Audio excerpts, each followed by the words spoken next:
Hi everyone, it's Mr. Sinti, and thank you for joining me today in this conversation, which is going to be about CRISPR, Cas9 gene editing, and its plethora of applications. And I do mean that.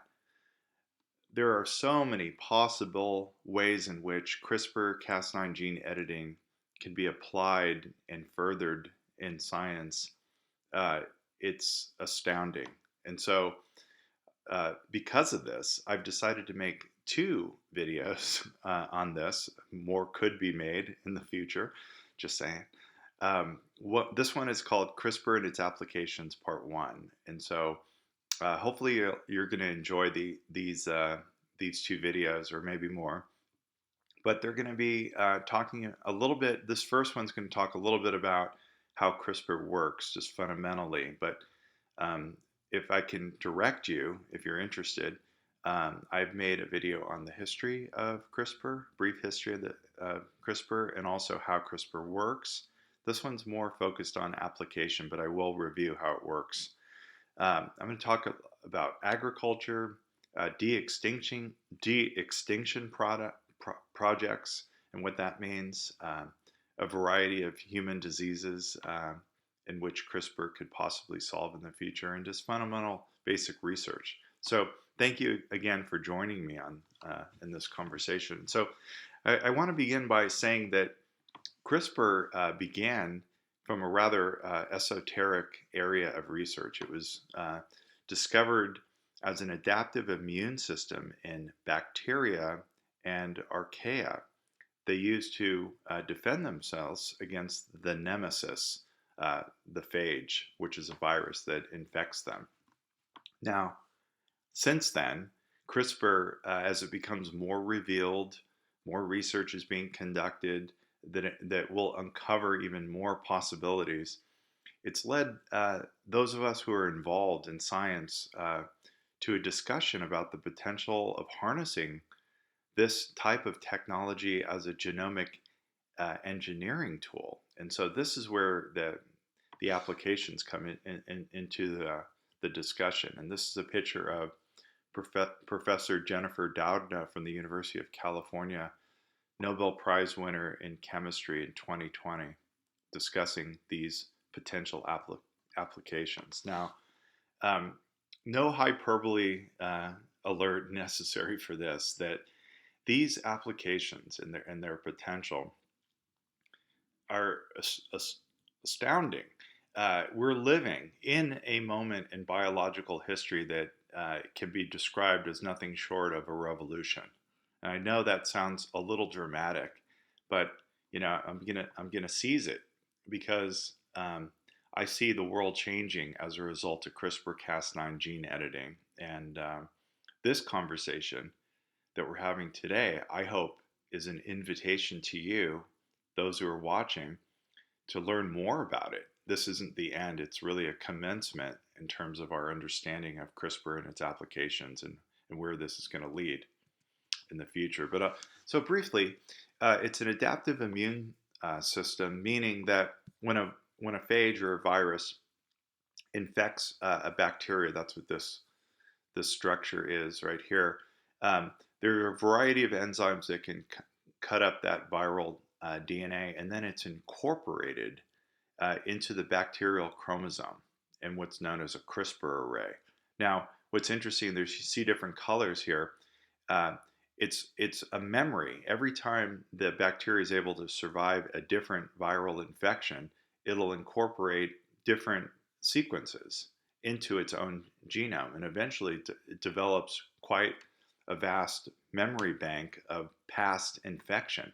And so it puts those what are referred to as spacer sequences. These are the viral DNA fragments in between repeating segments that are conserved in between the spacers. And so the name CRISPR itself, I should mention that, is clustered, regularly interspaced short palindromic repeats. And those refer to these sort of orange areas right here. These are repeating palindromic sequences of DNA. And what the bacteria is up to is that it's trying to incorporate viral or phage DNA in here. And ultimately, what it's going to do is create messenger RNA from this, which is then going to attach to a nuclease enzyme called Cas9, and it's going to seek out a virus that's infecting and therefore anneal to it and then cut it, and so that it doesn't die as a result of it. And so, uh, briefly about that, when bacteria are invaded by viruses, they inject their DNA into the bacteria and they try to take it over. And if they're successful, the bacteria will die and it will become a viral factory. But if the bacteria is successful, it actually might and survive. It actually might develop resistance against that phage in the future, or at least its descendants will. And so what happens is when the virus injects its DNA, it's cut up, and as I was mentioning, portions of that phage DNA are then captured and added to the clustered, regularly interspaced palindromic repeats, these dark areas. And so this develops into what we refer to as a CRISPR array. So the spacers are these viral segments from previous infection. And then over here, this CRISPR associated sequences of genes known as Cas, those will be the ones that will be producing the endonuclease proteins that are capable of cutting the virus upon a future infection. And so this way, the genome, back over here, this genome will serve as a memory of what the invader looked like, and so that the enzyme Cas9 can actually cut the DNA and help the bacteria live. Found this picture to be totally interesting. This is an actual photograph of the Cas9 protein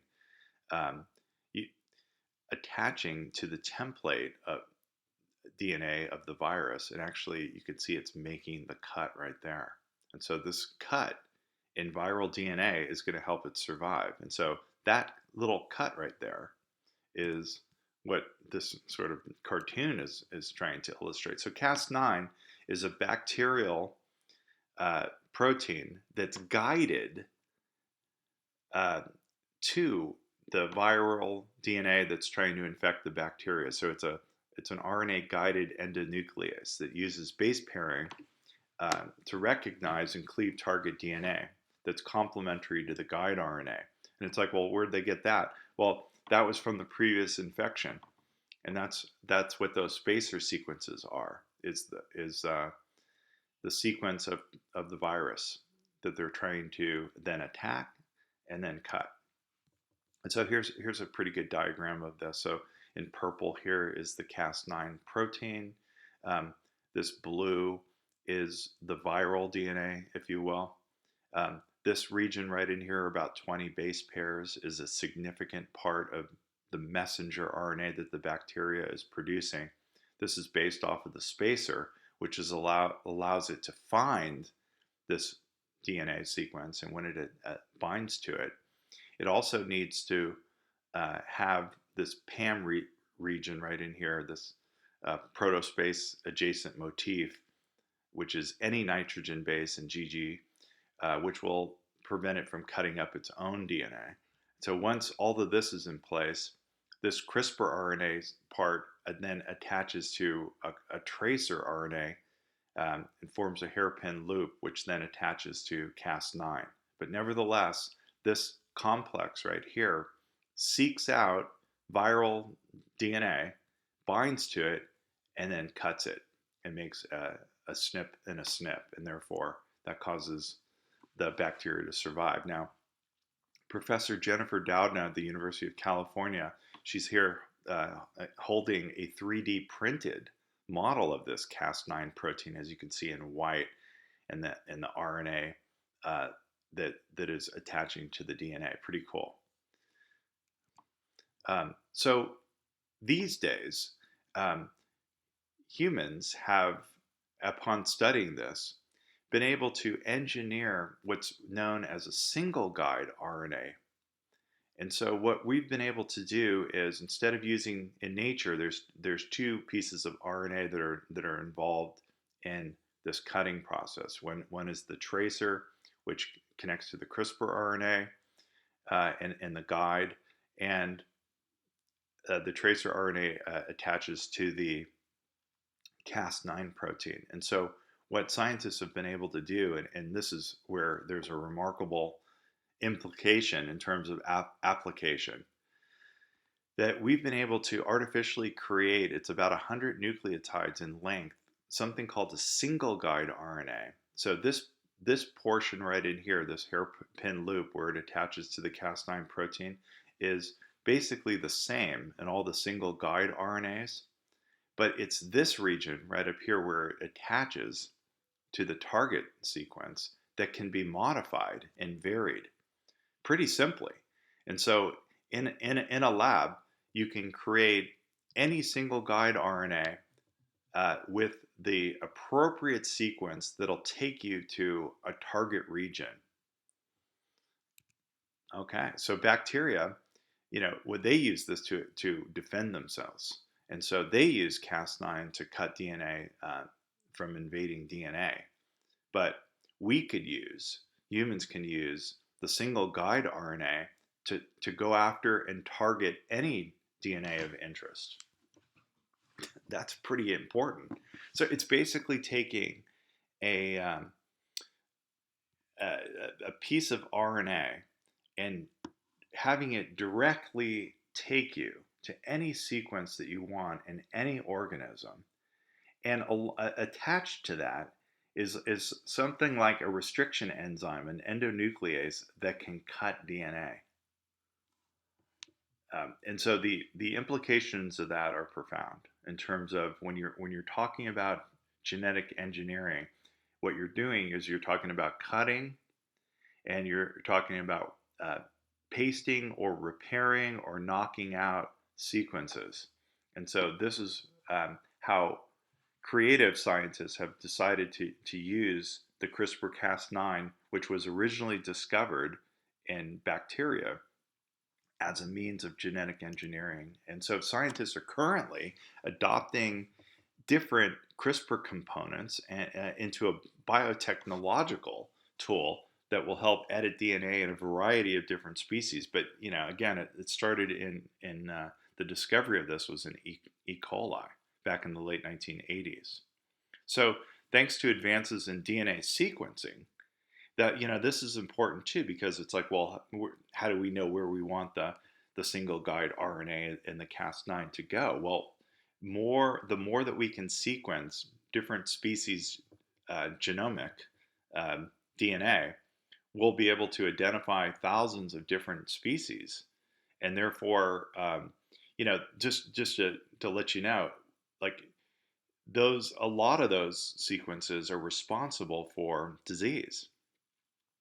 When you're talking about humans, and so knowing the sequence is the first step into potentially editing those DNA sequences, and then potentially a cure. And so that through the thanks of bioinformatics and the NCBI web bank, which contains all these genomic sequences. So some of these gene sequences or in plants as well. It's not just animals, it's plants. And so plants are huge. So there's a variety of important traits we would like to manipulate and edit and cut and learn more about regarding herbicide tolerance, pest resistance, drought tolerance, enhanced nutrition, disease resistance. It just goes on and on in terms of plant science. It depends on what you're interested in. I'll go there. Not, maybe you're a zoologist, maybe you're a botanist, a bacteriologist, what have you, in terms of innate love, in terms of what organisms are important to you. But we all can agree that plant science is extremely important because it's our food source. And so this is a huge area of application in CRISPR. And so throughout history, humans have always been trying to, improve crops using, just normal breeding, hybridization, selecting varieties with particular phenotypes that we find useful. In more recently, transgenics, where we're creating genetically modified organisms to suit important problems facing agricultural science. So people have been working for hundreds of years on trying to modify crop yield. So this isn't new to that conversation, but yet the technology is new. The speed and the precision and cost, the the efficiency of it is remarkable, and this is what's revolutionary about the potential altering of phenotypes in the plant kingdom. So in addition to animals, addition to plants, it's like, well, bacteria, and you're like, well, you mentioned bacteria. Maybe you're thinking, well, you said that CRISPR-Cas9 was a mechanism that bacteria have that defends against viral infections. Yeah, that's true. But how about this? We could actually use the concept of CRISPR-Cas9 in the single guide RNA to actually go out and edit and uh, destroy resistant bacteria this is a that would be a whole another conversation about superbugs and the overuse of antibiotics and how bacteria are becoming more adapted uh, to be antibiotic resistant. This is a potential application to knock out resistance in bacteria. I mean, I could barely say it without it sounding shocking to me, even. And so there's also research being done in quorum sensing in bacteria. Now, if you're not familiar with that, very briefly, um, prokaryotes have somewhat of a difficult time given that they're single celled organisms and they can't really accomplish too much. But in high cell densities they could be quite formidable in terms of disease causing, for example. I mean, that's just one idea, but how do they know to sort of coordinate their attack or coordinate their activities by a quorum? So they produce these autoinducer chemicals, and when those autoinducer chemicals become more concentrated and more prolific in the environment, the bacteria will then receive those signals and get a sense of, maybe now is the time to start signal transduction pathways and start having a cellular response, producing a toxin, what have you. If we could block using CRISPR and interfere with some of those signal transduction pathways in bacteria, we could basically shut off their ability to communicate and therefore prevent a multitude of diseases. I'm getting fired up on this. And so this single guide RNA, as I was mentioning before, is this engineered uh, human construction, which is really a combination of the tracer RNA, which is the scaffolding area where it binds to Cas9, and this um, area right here, the 20 nucleotide guided region, which is going to target any specific uh, DNA in nature. And then what happens is once that anneals to the target, the Cas9 begins to unwind the DNA, and then the protein Cas9 makes a cut. And so there you have it. And so that's a review of basically how Cas9 CRISPR-Cas9 works. So that when this happens, the cell does try to repair the cut. This is another conversation that I could go into, but I'm just going to touch on it briefly.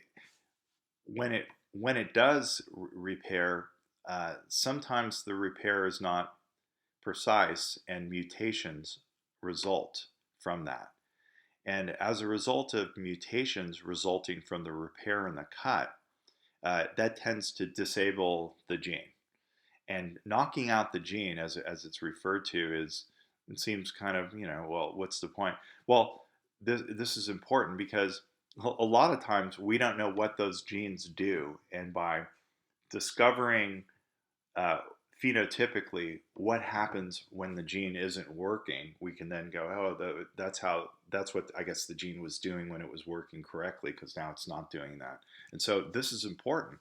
So CRISPR, in one way, it may not get all the headlines. It doesn't it doesn't grab the spotlight, but gene disruption is what I'm talking about. It's the cornerstone, if you will, of how we understand how organisms work on this molecular level, in this molecular era that we're in. So, like, knocking out specific sequences, in other words, sending single guide RNA to whatever target sequence, disabling that gene, knocking it out, is going to basically tell us what it does when it's working. And so this is basic science, and so it allows us to understand gene function. So if we don't know what this gene is right here, let me see if I can do this. Like, if we don't know what this gene is, like right over here, right there, we don't know what its function is, but we do know its sequence. We could direct the Cas9, which is this guy, the enzyme, to cut it. And it's like, well, how does that? Well, it's this single guide RNA right over here that's going to attach to it and then cut it. And when it's cut, it becomes disrupted or knocked out. And so you're like, well, then what happens? Well, then obviously, if the gene's not working, then it's not producing the protein that it was supposed to be making, and therefore the phenotype is altered. So the phenotype of the gene is the function, the protein, and the consequential trait as a result of it. And so this is an example of this is that I chose to discuss was the University of California at Berkeley, and they're working with developmental genes, and so in butterfly, but it could be developmental genes in any organism, which is a really important field in biology. And so they were cracking into, when they disrupted certain sequences, they were now seeing different changes in butterfly patterns. Pretty interesting. And so this kind of work previously would take years and years and years, but CRISPR is now making it happen in a short period of time. So this is really important as it get back to humans, because we still don't know what a lot of those genes do in humanity. We have over 21,000 genes. We're not really sure what they can do. And so this is a good way to do it. So CRISPR can be done in a variety of ways, but one way is to grow cells in culture like this. And then you could, using CRISPR, you could then edit those cells. You could edit stem cells, which would then give you an understanding of different developmental stages. This has implication in cell differentiation and cell specialization. Um, really important in terms of disease, and also culturing tissues and organs in the future. It could also be done in fertilized eggs as well. And so, again, this is somewhat of a controversial, because this would allow the creation of a transgenic organism with specific targeted mutations, and if it was, again, this could be passed on into future generations. And so this has to be done more cautiously, of course. And so let me give you an example of an application right out of the gate. And I feel like I hope you're enjoying the video so far, but I'll say this, that basic research, very important. Human disease, very important. But how about this? And talk about like a grabber. De-Extinction Projects. CRISPR's application is in de-extinction policy and projects. So, like, what? So this is resurrection biology. How about that? It's the process of resurrecting species that have died out and gone extinct. Now, when I hear this, I'm like, what? This is like the book in the movies Jurassic Park. That was, years ago, it was a fanciful idea that we can bring back extinct dinosaurs and create a park out of it. But the latest advances, and I'm not kidding, are making CRISPR gene editing and de-extinction projects a reality. How about that? And so here's an example. So one of the most notable distinction projects, and there's a few going on, is in the United States in particular, is an attempt to bring back the woolly mammoth, an animal that went extinct about 5,000 years ago. Now, I know the woolly mammoth might be like, gee, out of all organisms that have gone extinct, why the woolly mammoth? Well, I hope to explain that. But scientists believe that the reviving extinct species could actually play a crucial role in restoring and repairing damaged ecosystems that are currently that we're currently experiencing. So it's not just a novelty; it's actually useful. And so geneticists the aim is to restore the Arctic ecosystem. Okay, this is the once habitat of the woolly mammoth. Um, the woolly mammoth was thought to have played a role in sequestering carbon in the Arctic North. Now, as you may be familiar with, there's a temptation to just keep going on further and further tangents. That I have that tendency, but you may be familiar with the fact that there's rising carbon dioxide and methane levels in the atmosphere as compared to the past, and there's strong um, data suggesting this is caused by humans burning fossil fuels. As a result, greenhouse effect is increasing. Therefore, climate change um, is experiencing, and therefore potential damage to ecosystems as a result of it. That's the short version. So bringing back the woolly mammoth is can maybe help. And so here's a researcher, George Church. If you have the time, look George Church up at Harvard. He's involved in a variety of really cool experiments. Like one of them, not related to the woolly mammoth, is that he's looking at aging, and his lab is pretty impressive. I'll just say this: so George Church is interested in transferring about 14 genes that have been extracted from the remains of the woolly mammoth and obtained and then PCR amplified, and then engineering them into the Asian elephant to make it more cold adapted to be able to live in a more northerly latitudes. Okay, and so the thought is, as I was saying before, that in the Arctic there's large stores of greenhouse gases like CO2 and methane. And these are slowly being released more and more because the permafrost is becoming no longer in those areas.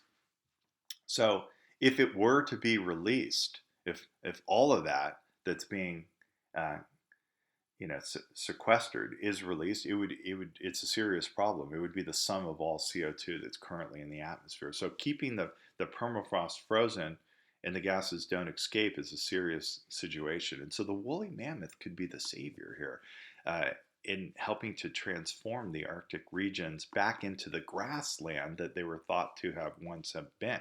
They're more tundra than they are grasslands now. And so this would help um, to prevent climate change. And so this is kind of a woolly revival, as it's sometimes referred. Um, it's been said that the Arctic North was really a diverse biome. It's not so much now, but it had about as much biodiversity as the current African savanna. And so George Church is not the only researcher working on this. There's another team of scientists led by Professor Beth Shapiro at the University of California, Santa Cruz. And how about this? She's interested in bringing the whole woolly mammoth back, and George Church is interested in just transferring a few genes.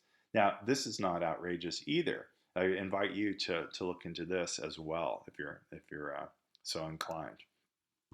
In the African savanna, the elephants that maintain the environment in a similar way that it was thought that the woolly mammoth maintained maintained the Arctic North back in their day. They're huge, and they can kind of, just like bulldozers, go in there and like knock trees open and keep open spaces so that grasslands would be able to thrive over tundra regions. And so, since the mammals went extinct, there's been a shift to a tundra ecosystem. And so, it's thought that the grassland could reflect the summer heat and therefore keep the soil a little bit cooler. And therefore, also the grassland can be exposed to colder winter air without so many trees, thus insulating snow layers and keeping the ground permanently frozen, sequestering the carbon dioxide and CO2. The trampling of the woolly mammoth also um, keeps the cool in, and therefore maintains it. Not to mention the fact that they could also be producing a lot of fertilizer, which would be fertile for the grass as well. So, one more de-extinction project that I'd like to discuss in this video on CRISPR applications.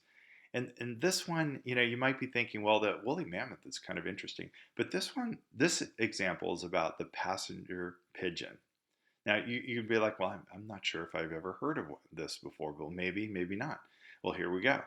Uh, this is considered one of the actual most promising of all de-extinction projects, because the thing about the passenger pigeon is that there's really good DNA. There's also really good DNA with the woolly mammoth, just saying, because the nature of where it dies is that it's frozen, and we have like a lot of good tissue it's preserved. But man, I mean, the passenger pigeon, there are millions of these, and they're found in museums and people's home collections, and even the last one died I believe in the Cleveland Zoo in someone's hands in 1914. So we really have good DNA from the passenger pigeon if we wanted to attempt to bring it back. Now, what is the ecological reason for bringing it back? Because again, like the woolly mammoth, it's considered to be a keystone species, really crucial at maintaining sort of ecological engineering, and other organisms would benefit from the return of this. And so, especially in the eastern forests and those communities. Um, as I was preparing for the video, I was reading all interesting things about the passenger pigeon and the accounts that people had historically about how these flocks were so huge, it's unimaginable that they just completely covered the sky and like blocked out the sun for minutes at end. And so day would turn into darkness. And so they contributed so much by their sheer numbers that they would create major disturbances in the forest, and would affect other organisms. Now, I don't go into a big ecology conversation, but when you pull out the passenger pigeon, like if you pull it out like a string in a tapestry, something as important as this, there's going to be some deleterious negative consequences to the ecosystem. So real briefly on this, and that it's thought to like over here, direct your attention, is that these pigeon flocks were so huge that they'd come in the forest and absolutely just crush the vegetation, and trees would topple. And as a result of this, it opens it up, and so it's considered to be an intermediate disturbance. And so that tends to allow light to come in, and more primary productivity. There's more herbs. There's more then herbivores to be able to come in. There's greater biodiversity. So what it does is that the disturbances by the passenger pigeons are sort of set back ecological succession, which increases primary productivity. And so that was a brief conversation about that. And so the passenger pigeon, let's see if I can, sometimes I lose the cursor here, and okay, I'm back. So the passenger pigeon is certainly a good candidate for conservation. And it's sort of iconic in terms of the whole reason that we have a conservation biology these days is because of the extinction of the passenger pigeon. If you think about it.